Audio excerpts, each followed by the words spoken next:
지금 이 코로나 시대에 수많은 사람들이 믿음이 흔들리고 있는 시대가 와버렸습니다. 그렇다면 이 시대에 흔들리지 않는 믿음의 사람이 되기 위해서는 어떻게 해야 하는지 오늘 이 시간 나눠보고자 합니다. 우리가 신앙생활을 하면서 저 사람은 믿음이 좋다, 이 사람은 신앙이 좋다, 믿음의 사람이다 라고 하는 사람들이 많을 것입니다. 그러한 사람들은 보통 새벽 예배를 잘 나간다든지 예배를 열심히 드린다든지 찬양을 열심히 하고 기도를 열심히 하는 사람, 이러한 사람들을 집을 수 있을 것입니다.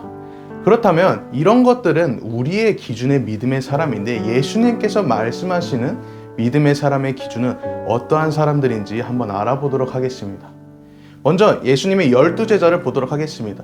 예수님의 12제자를 볼 때 여러분들이 보시기에는 믿음이 좋은 사람입니까? 예수님과 함께 제자들은 배에 올라탑니다. 큰 파도가 몰아치고 폭풍이 몰아칩니다. 너무 무서워서 예수님께 제자들이 나아갑니다. 예수님, 우리가 죽게 생겼습니다. 우리를 구원하여 주옵소서. 그때 예수님께서 일어나셔서 제자들에게 말씀하십니다.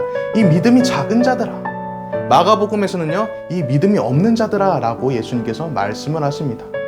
그리고 예수님께서 무리를 걷는 장면이 나옵니다. 그 장면을 보고 제자들은 예수님 보고 유령이다 라고 소리를 칩니다.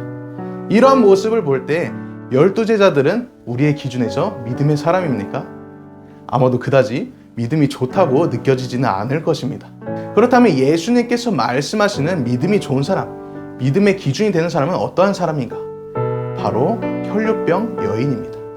이 혈류병 여인은요, 이 병을 12년 동안 앓고 살았습니다. 예수님께서 수많은 사람들의 수많은 병들을 고치셨다는 이야기를 듣고 예수님의 뒤를 쫓아가게 됩니다.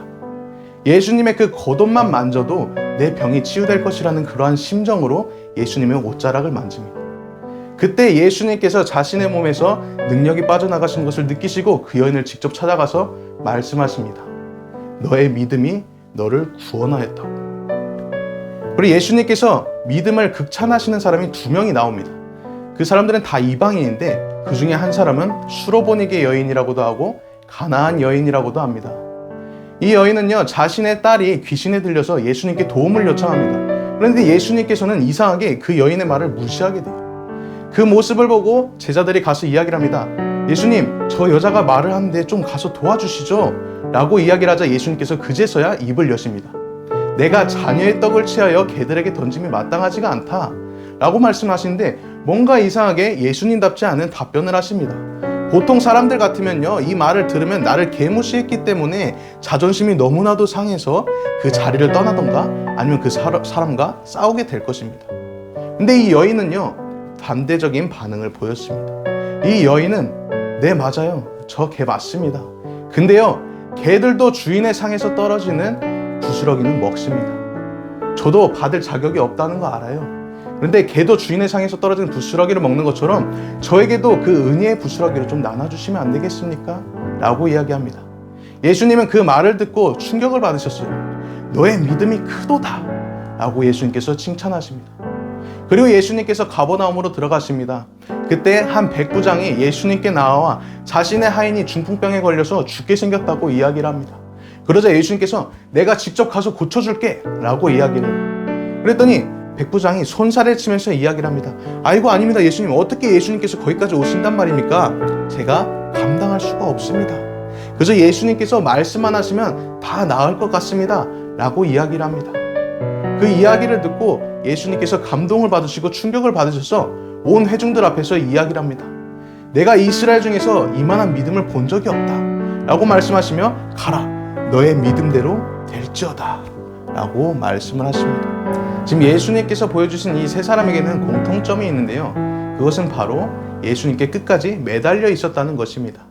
예수님께서 발로 차고 아무리 무시를 하더라도 끝까지 예수님께 매달려 있었다는 것입니다.